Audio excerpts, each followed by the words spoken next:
Hello everyone, मैं Preeti. Welcome back to my channel.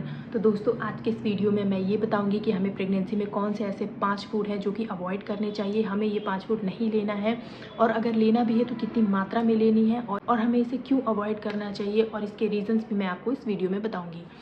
So let's start this video. तो जो पहला फूड है वो है कैफ़ीन। कैफ़ीन हमें क्यों नहीं लेनी चाहिए? सबसे पहले तो कैफ़ीन कॉफ़ी में भी होता है और चॉकलेट में भी होता है। तो जो सबसे पहला इंपॉर्टेंट रीज़न है वो ये है कि इससे बेबी का बर्थ वेट डिक्रीज़ होता है। हमारे पेट में जो बेबी का डेवलपमेंट हो रहा है उसका वेट उससे डाउन होता है। रीज़न ये है कि इससे ब्लड प्रेशर इंक्रीज़ होता है। मदर का ब्लड प्रेशर और हार्ट रेट दोनों ही इंक्रीज़ होता है, जो कि जनरली प्रेगनेंसी में इंक्रीज़ होना नहीं चाहिए। इसलिए हमें कैफ़ीन को अवॉइड करना होता है। और जो दूसरा रीज़न है वो ये है कि इससे हमारे बॉडी में डिहाइड्रेशन होती है। डिहाइड्रेशन इसलिए होती है क्योंकि इससे यूरिनेशन की फ्रिक्वेंसी बढ़ जाती है, हमें बार बार पेशाब लगता है, और उसके बाद हमारे बॉडी में फ्लूइड कम होता है, जिससे कि हमारा बॉडी डिहाइड्रेट होता है। तो इन सभी कारण से बेबी का बर्थ वेट डिक्रीज़ होता है। इसलिए हमें कैफ़ीन को अवॉइड करना चाहिए। इसका मतलब ये नहीं कि आप कैफ़ीन पूरी तरह से अवॉइड कर दो। कुछ लोगों को कैफ़ीन की एडिक्शन होती है, जैसे कि मैं चाय नहीं पीती थी, मैं हमेशा कॉफ़ी ही पीती थी।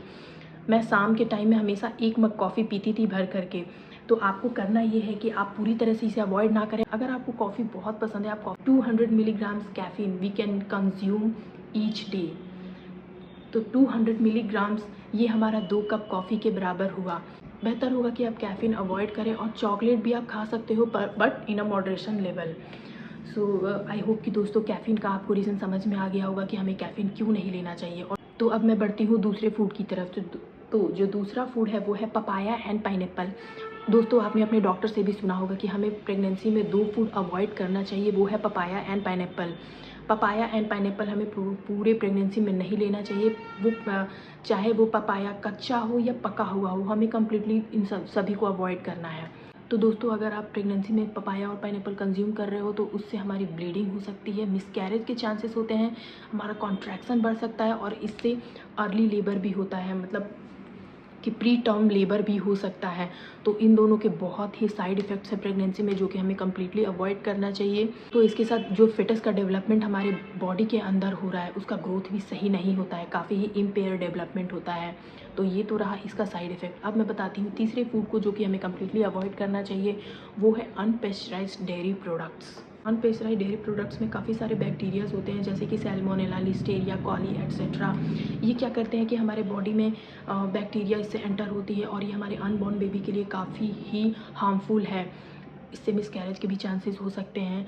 इससे हमें फूड पॉइजनिंग हो सकता है, और इससे हमारी बॉडी में काफ़ी इन्फेक्शंस होती हैं, जिससे हमारा हेल्थ भी ख़राब होगा, बेबी का भी हेल्थ ख़राब होगा। तो हमें अनपेस्चराइज्ड डेयरी प्रोडक्ट्स अवॉइड करना चाहिए। तो अभी आपको कैसे पता चलेगा कि कौन सा डेयरी प्रोडक्ट पेस्चराइज है और अनपेस्चराइज है? तो जब आप मार्केट से चीज़ मिल्क या कोई भी डेयरी प्रोडक्ट खरीदते हो तो उसमें आप पीछे की तरफ पढ़ ले, क्लियरली मेंशन होगा कि ये पेस्चराइज प्रोडक्ट है या फिर अनपेस्चराइज है। पेस्ट डेयरी प्रोडक्ट्स कंज्यूम करने से ये होता है कि हमारे बॉडी में जो भी इन्फेक्शंस बैक्टीरियाज होते हैं वो उसे डेयरी प्रोडक्ट उसे ख़त्म कर देता है, बिना हमारे बॉडी में किसी न्यूट्रिशन वैल्यू को डिस्ट्रॉय किए हुए। और अनपेस्चराइज से होता ये है कि हमारी बॉडी को भी इफेक्ट करती है, हमारी न्यूट्रिशन वैल्यू भी जाती है। इस कारण हमें अनपेस्चराइज डेयरी प्रोडक्ट्स यूज़ नहीं करना चाहिए। प्रेगनेंसी में आप इसे क्लियरली अवॉइड करें।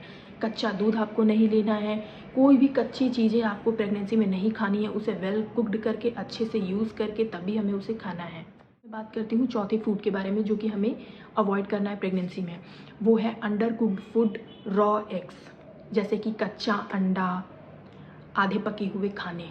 ये हमें कम्प्लीटली अवॉइड कर देना है प्रेगनेंसी में। अगर आपको प्रेगनेंसी अच्छी चाहिए, हेल्दी बेबी चाहिए, तो ये कुछ फूड है जो कि आपको अवॉइड करना है। अगर आप अंडा खाते हो तो आप ऑमलेट खा सकते हैं, boiled egg, egg bhurji, egg curry, whatever जो भी आप खाना पसंद करते हो। आप जैसे भी खाना पसंद करते हो, बस आपको इसे अच्छे से कुक करके तभी कंज्यूम करना है। अदरवाइज़ अगर आपने अच्छे से कुक नहीं किया तो ये हमारे बॉडी में प्लेसेंटा के थ्रू एंटर करके बेबी को हार्मफुल इफ़ेक्ट्स पहुंचा सकती है। रॉ एग्स में या फिर अंडर कुक फूड से एक बैक्टीरिया प्रोड्यूस होती है, उसे हम टॉक्सोप्लाज्मा कहते हैं। तो ये सारे हार्मफुल इफ़ेक्ट्स हमारे अनबॉर्न बेबी के लिए काफ़ी ही हानिकारक है। तो बेहतर होगा कि आप इसे अवॉइड करें प्रेगनेंसी में। इससे हमारा प्रेगनेंसी लॉस भी हो सकता है, बेबी को इन्फेक्शंस हो सकता है। तो दोस्तों अब मैं बात करती हूँ 5वें फूड के बारे में। ये है हाई मरकरी फिश। अगर आप नॉन वेजिटेरियन हो, आप मीट मछली ये सब खाना चाहते हो, तो मैं कुछ लिस्ट यहाँ पे मेंशन कर रही हूँ जो कि हमें अवॉइड करना चाहिए, जैसे कि शार्क, ट्यूना, स्वॉर्डिस एक्सेट्रा। ये सारे फिश हमें कम्प्लीटली प्रेगनेंसी में अवॉइड करना चाहिए। इससे हमारी बॉडी वीक होती है, हमारी किडनीज वीक होती है, इम्यूनिटी सिस्टम पर अफेक्ट पड़ता है, हमारा नर्वस सिस्टम अफेक्ट करता है।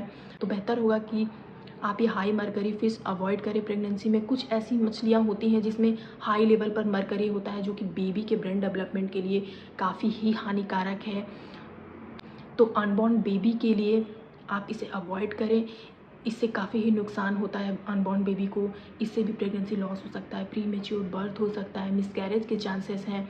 तो बेहतर होगा कि आप ये सारे फूड जो हाई मरकरी लेवल के फिश भी अवॉइड करें प्रेगनेंसी में। तो अगर आपको ये वीडियो अच्छी लगी हो तो प्लीज़ इसे लाइक, शेयर एंड सब्सक्राइब जरूर करिएगा। शेयर इसे ज़्यादा से ज़्यादा करिए ताकि दूसरों के लिए भी हेल्पफुल हो। तो दोस्तों मैं आगे भी ऐसे ही प्रेगनेंसी से रिलेटेड, बेबी केयर से रिलेटेड वीडियोस अपलोड किया करूँगी अपने इस चैनल पर। तो मिलती हूँ मैं आपसे नेक्स्ट वीडियो में अनदर वीडियो के साथ। तब तक के लिए bye bye and take care. See you in the next video.